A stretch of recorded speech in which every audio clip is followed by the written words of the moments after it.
तो राम राम सभी को। तो कैसे हो आप सभी लोग? आई होप सभी बढ़िया होंगे। आज के दिन की शुरुआत अपने नए लाल घोड़े के साथ।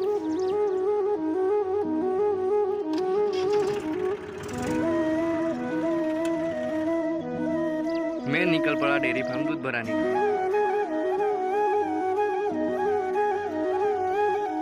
डेयरी फार्म पे अपने लाल घोड़े को खड़ा करके मैं निकल पड़ा घर की ओर। घर पहुंच के मैं निकल पड़ा गाय भैंसे चराने के लिए। शाम को फिर से वापस चल दिया घर की ओर। तो अभी शाम हो चुकी है और मैं अपने पुराने लाल घोड़े को लेकर जा रहा हूँ चारा लेने के लिए।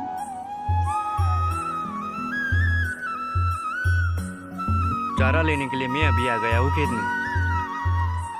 चारा मैंने अब ट्रॉली में डाल दिया है। फिर से मैं चल पड़ा घर की ओर। यही पर लगता है अपने दिन पे विराम। बोलो तो